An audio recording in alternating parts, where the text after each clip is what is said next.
एक नई वीडियो में आप लोगों का फिर से स्वागत है। इस वीडियो में हम बात करने वाले हैं बिहार एसएससी इंटर स्तरीय फॉर्म आपको कैसे फिलअप करना है, कौन कौन से डॉक्यूमेंट लगेंगे। तो वीडियो को लास्ट तक देखिएगा और इस वीडियो में हम पूरा प्रोसेस बताएंगे किस प्रकार से फॉर्म को फिलअप करना है और कौन कौन से डॉक्यूमेंट लग रहे हैं।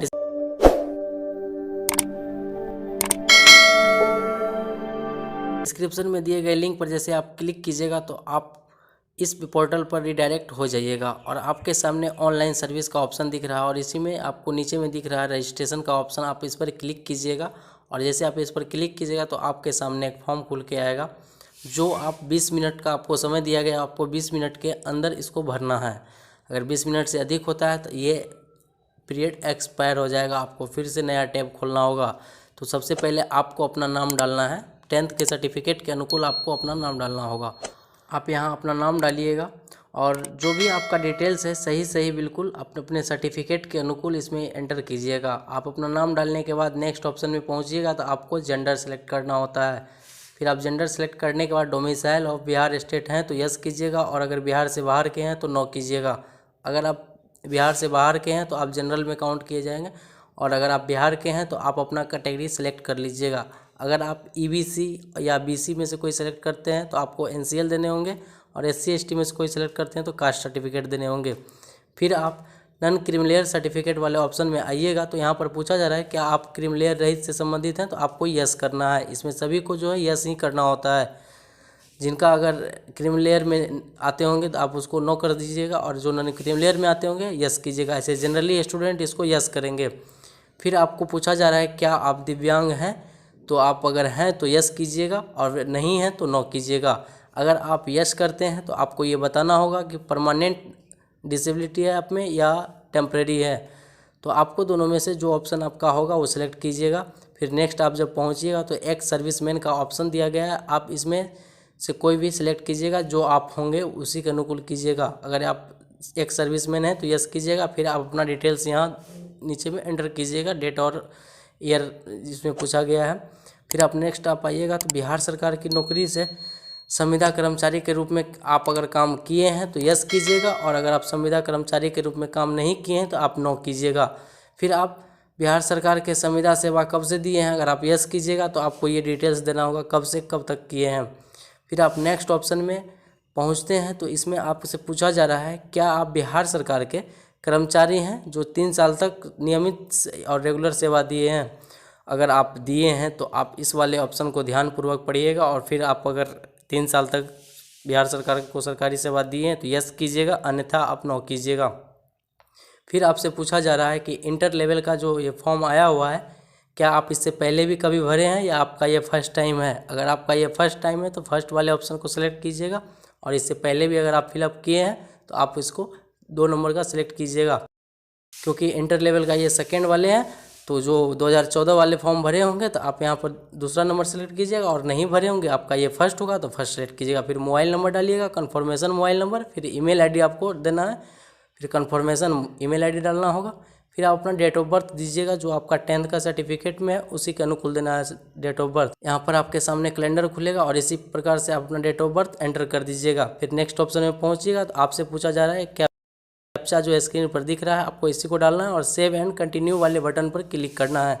जैसे आप सेव कंटिन्यू पर क्लिक कीजिएगा तो एक प्रीव्यू खुल के आपके सामने आएगा, जो आप अपना कंप्लीट डिटेल्स को देख सकते हैं और सुधार कर सकते हैं और फिर एडिट कर सकते हैं अगर गलत होता है तो। क्योंकि आप सबमिट जब कर दीजिएगा तो इसमें कोई सुधार नहीं हो पाएगा, इसलिए पहले आप अपना डिटेल्स सही अच्छे तरीके से समझ लीजिएगा पढ़ के। अगर आप सही होंगे तो फिर कंफर्म और नेक्स्ट कीजिएगा, अन्यथा आप इसको एडिट कर लीजिएगा गलत होने पर। तो चलिए अगर मेरा डिटेल्स तो ये सही है तो फिर हम कंफर्म और नेक्स्ट करते हैं। जैसे आप कंफर्म और नेक्स्ट कीजिएगा तो आपके मोबाइल पर भी मैसेज जाएगा और स्क्रीन पर भी आपको दिख जाएगा रजिस्ट्रेशन नंबर और पासवर्ड। आप इसको स्क्रीनशॉट ले सकते हैं, सेव कर सकते हैं, कॉपी कर सकते हैं, लिख के रख सकते हैं, आपका जो सुविधा हो कर दीजिएगा। फिर आप यहाँ पर रजिस्ट्रेशन नंबर और पासवर्ड आपको यहाँ एंटर करना होगा, कैप्चा डाल के लॉगिन करना होगा। जैसे आप लॉगिन बटन पर क्लिक कीजिएगा तो आपके सामने ऐसा डैशबोर्ड खुलेगा जिसमें आपको अपना जो है स्टेप पूरा करना है। आप देख सकते हैं सारे स्टेप यहाँ पहले बताए गए हैं और आप जो डिटेल्स पहले भरे थे कुछ डिटेल्स आपका यहाँ भरा हुआ दिखेगा इस प्रकार से। और फिर आप अपना जो डिटेल्स बाकी रह गए हैं वो आप यहाँ पर एंटर कर लीजिएगा। जैसा कि आपको हम दिखा रहे हैं, डोमिसाइल सर्टिफिकेट का तिथि भरना है, इशू डेट आपको यहाँ से भरना होता है। जैसा कि आप निवास सर्टिफिकेट ब्लॉक लेवल से जब बनाइएगा तो वहाँ पर ऑप्शन मिलता है ऊपर में देखने को कि आपका दिनांक क्या दिया गया है। इस प्रकार से आप अपना डेट देख लीजिएगा और प्रमाण पत्र संख्या भी आपको लेफ्ट साइड में दिख रहे होंगे। तो इस प्रकार से आपका निवास प्रमाण पत्र में डेट और सर्टिफिकेट नंबर दोनों अवेलेबल होते हैं, आप यहाँ पर दर्ज कीजिएगा। फिर आप डोमिसाइल जो है कहाँ से आपका ऑथराइज्ड हुआ है, आप कहाँ से बनवाए हैं वो दीजिएगा। ऐसा है कि ब्लॉक लेवल पर आरओ लेवल ही फ़िलहाल बन रहा है, तो आप देख लीजिएगा आपका सर्टिफिकेट पर क्या लिखा हुआ है। नीचे में साइन के पास में ये लिखा होता है आरओ है या सीओ है। इस प्रकार से अगर आप बीसी ईबीसी हैं तो एनसीएल सर्टिफिकेट नंबर दीजिएगा, एससी एसटी हैं तो कास्ट सर्टिफिकेट नंबर आपको यहाँ देना है, और ईडब्ल्यूएस हैं तो ईडब्ल्यूएस सर्टिफिकेट नंबर यहाँ देना होगा, ये देना आपको अनिवार्य होगा।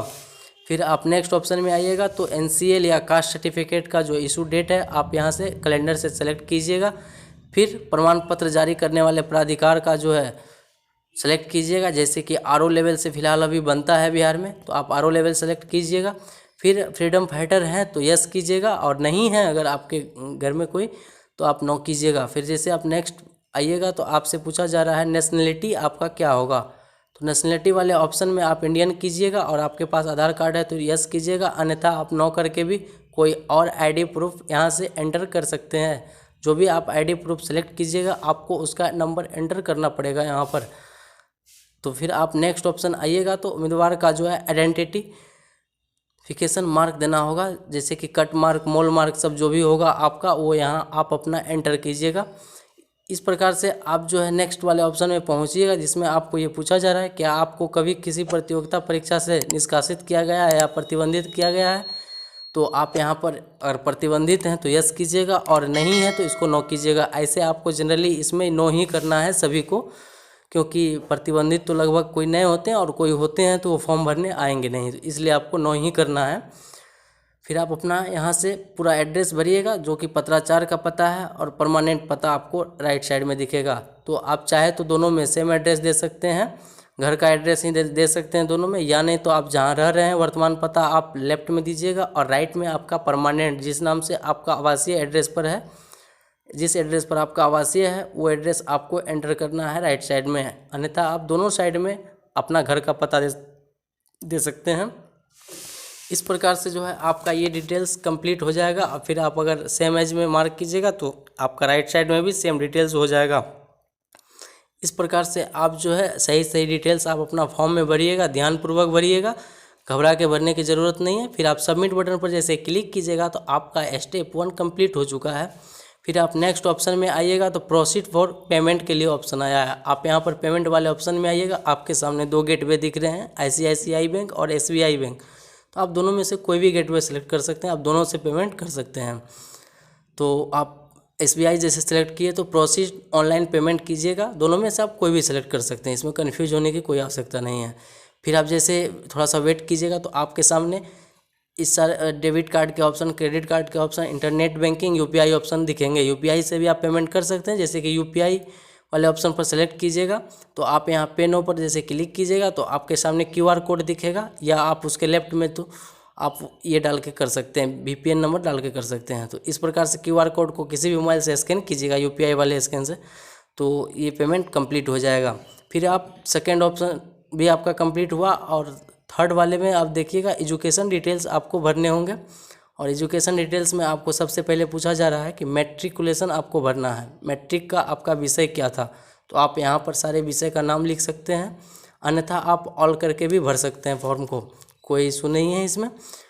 इस प्रकार से जैसे कि हिंदी हो गया, मैथ हो गया, सोशल साइंस हो गया, और फिर नेक्स्ट साइंस हो गया। फिर आप नेक्स्ट ऑप्शन में आइएगा तो इसमें संस्कृत भी आएगा और इंग्लिश भी आएगा। तो इस प्रकार से आप अपना विषय यहाँ डाल लीजिएगा। फिर बोर्ड जो होगा आपका, जैसे कि बिहार बोर्ड का होता है BSB पटना लिखा जाता है, तो आप इस प्रकार से लिख सकते हैं BSB पटना, या Bihar board examination, Bihar school examination Patna लिख सकते हैं। फिर आपका टोटल मार्क्स 500 मार्क का ये फिलहाल एग्ज़ाम होता है, इसमें से आपको जितना आया है वो आप यहाँ दीजिएगा। फिर आपको राइट साइड में परसेंटेज दिख जाएगा। फिर मार्कशीट का नंबर आपको देना है, प्रमाण पत्र का नंबर या अंक पत्र का नंबर, मतलब मार्कशीट का नंबर आपको यहाँ एंटर करना होगा, सीरियल नंबर। तो आपको ये दिख जाएगा राइट साइड में ऊपर में, या मार्कशीट में आपको सीरियल नंबर करके क्रम संख्या करके लिखा हुआ होता है, आपको वही नंबर को एंटर करना होता है सर्टिफिकेट वाले नंबर ऑप्शन में। फिर आपको इसी में जो है नीचे आइएगा तो आपको डेट दिखेगा, तो आपको यही डेट एंटर करना होगा, इशू डेट या पासिंग डेट, इसी को बोला जाता है। इशू डेट, पासिंग डेट आपका यही हुआ मार्कशीट में जो नीचे में दिया गया है। तो इस प्रकार से आप अपना सर्टिफिकेट नंबर और इशू डेट जो है, उत्तीर्ण का जो डेट है वो आप एंटर कीजिएगा। फिर आप नेक्स्ट वाले 12th वाले ऑप्शन में आइएगा तो आपका जो भी 12th है सेलेक्ट कीजिएगा। इंटरमीडिएट आप जिस चीज़ से भी किए हो, जैसे science, commerce, arts, diploma, 3 year, polytechnic, other जो भी होगा आप यहाँ सेलेक्ट कीजिएगा। फिर आप यहाँ सेलेक्ट करने के बाद जो है आप अपना सब्जेक्ट एंटर कीजिएगा। जैसा कि आप अगर आर्ट्स लिए हुए हैं तो आर्ट्स में आपका जो जो सब्जेक्ट रहा है आप उस सब्जेक्ट को यहाँ पर एंटर कीजिएगा। फिर आप सब्जेक्ट एंटर करने के बाद सारे ऑप्शन को सही से देख लीजिएगा। आप अपना सर्टिफिकेट नंबर भी सही से मिलाते चलिएगा ताकि आपको परेशानी ना हो फॉर्म सबमिट करने के बाद। फिर आप यहाँ पर बोर्ड का नाम दीजिएगा, Bihar school examination board Patna ही देना है। अगर आप बिहार से हैं तो लगभग, या नहीं तो CBSE से अगर आप किए हैं तो CBSE दे सकते हैं। आपको जो सर्टिफिकेट में है आपके सामने वही एंटर करना है। फिर सर्टिफिकेट नंबर आपको यहाँ पर एंटर करना है और इशू डेट डालना है। फिर टेक्निकल स्किल में आपको टाइपिंग के बारे में पूछा जा रहा है। कुछ पोस्ट इस टाइपिंग के हैं और कुछ पोस्ट कंप्यूटर लेवल के और कुछ पोस्ट विदाउट टाइपिंग और कंप्यूटर के हैं। तो इस प्रकार से अगर आपका टाइपिंग है तो टाइपिंग में संस्था का नाम दीजिएगा। फिर आप प्रमाण पत्र संख्या दीजिएगा और इशू डेट दीजिएगा। तो आपको टाइपिंग और के लिए जो है सर्टिफिकेट मिलते हैं अगर आप टाइपिंग किए हैं कभी। तो इस प्रकार से आप अपना कंप्लीट डिटेल्स इसमें डाल लीजिएगा। कंप्लीट डिटेल्स डालने के बाद जो है आपको नीचे ऑप्शन दिख रहा होगा, अगर आपके पास कंप्यूटर कोर्स का सर्टिफिकेट है तो आपको यहाँ पर एंटर कर सकते हैं, अन्यथा आप जो है नो भी कर सकते हैं। तो आप इस पोस्ट के लिए एलिजिबल नहीं होंगे। इस प्रकार से आप अपना सही सही डिटेल्स डालिएगा। अगर आपका टाइपिंग आप किए हैं, आपके पास सर्टिफिकेट है तो ही इसको डालिएगा, नहीं तो आपको वेरिफिकेशन में प्रॉब्लम हो सकती है। फिर आप कंप्यूटर वाले ऑप्शन में आइएगा तो आपके पास अगर कंप्यूटर का है तो आप कंप्यूटर वाले ऑप्शन को भी यस कीजिएगा, और नहीं है तो नो कीजिएगा। आप अपने अनुकूल जो भी डिटेल्स होंगे यहाँ डालिएगा। अगर आप यस करते हैं तो संस्था का नाम डालना होगा, आप जहाँ से ये सर्टिफिकेट आपको मिला है। अगर आप ADCA किए हैं तो आप ये डालिएगा, प्रमाण पत्र संख्या डालिएगा, फिर उत्तीर्ण करने का डेट डालिएगा। फिर सबमिट वाले बटन पर क्लिक कीजिएगा तो आपके सामने सेव एंड नेक्स्ट का ऑप्शन आ जाएगा। फिर आप तीसरा स्टेप भी कंप्लीट कर चुके हैं। अब आपके सामने आएगा फ़ोटो और सिग्नेचर अपलोड करने का ऑप्शन आएगा, जिसमें आप फ़ोटो को 20 से 50 KB के बीच आप रख सकते हैं। फ़ोटो का साइज़ जो होगा 20 से 50 KB होगा और लेटेस्ट होना चाहिए फ़ोटो, ऐसा इसमें लिखा हुआ है। आप अपने अनुकूल देख लीजिएगा, आपको जैसी सुविधा हो वैसा फ़ोटो आप दे सकते हैं। ज़्यादा पुराना फ़ोटो नहीं दीजिएगा, न तो आपको ही प्रॉब्लम होगा। इस प्रकार सिग्नेचर का जो साइज़ होगा हिंदी और अंग्रेजी दोनों का 10 से 20 KB के अंदर होगा। इस प्रकार से जब आप फ़ोटो को एंटर कर लीजिएगा, अपलोड मार दीजिएगा तो आपको सक्सेसफुल का आपके सामने एक मैसेज दिखेगा। फिर आप चाहे तो री अपलोड भी कर सकते हैं या सेव और नेक्स्ट कर सकते हैं। जैसे सेव और नेक्स्ट कीजिएगा, चौथा स्टेप भी आपका कंप्लीट हो गया। फिर आपके सामने आता है लाइव फ़ोटो क्लिक करने के लिए। आप अगर फॉर्म फिलअप कर रहे हैं तो वेबकॉन मतलब वेब कैमरा आपके पास होना चाहिए। अगर आप लैपटॉप से कर रहे हैं तो लैपटॉप में ऑप्शन होता है, अन्यथा आप अगर डेस्कटॉप से कर रहे हैं तो वेबकैम लगाना ज़रूरी है। इस प्रकार से आप अपना फ़ोटो क्लिक कर सकते हैं। लाइव फ़ोटो क्लिक करके अपलोड करने के बाद आपको जो है नीचे डिक्लेरेशन को मार्क करना है। फिर प्लेस वाले ऑप्शन में आपको अपने ज़िला का नाम लिखना है और सबमिट वाले बटन पर क्लिक कर देना है, जैसा कि आपको स्क्रीन पर दिख रहा है। जैसे आप सबमिट कीजिएगा तो आप एक स्टेप बाकी है आपका प्रिंट लेना। आप यहाँ चाहे तो आप लाइव फ़ोटो को फिर से यहाँ पर अपलोड कर सकते हैं, अन्यथा आप जो अपलोड किए हैं अगर वो सही है तो रहने दें और फाइनल सबमिट वाले बटन पर क्लिक करके अपना प्रिंट कॉपी जो है डाउनलोड कर लें या हार्ड कॉपी में उसको आप प्रिंट कर लें। आपको जैसी सुविधा है आप कर सकते हैं। फिर आप लॉगआउट वाले बटन पर क्लिक करके लॉगआउट होकर आप बाहर आ जाइएगा मेन पेज पर। ये आपका कंप्लीट प्रोसेस रहा फॉर्म फिलअप करने का बिहार SSC इंटर स्तरीय का। अगर कोई भी परेशानी हो तो आप हमें कमेंट्स कीजिएगा। धन्यवाद।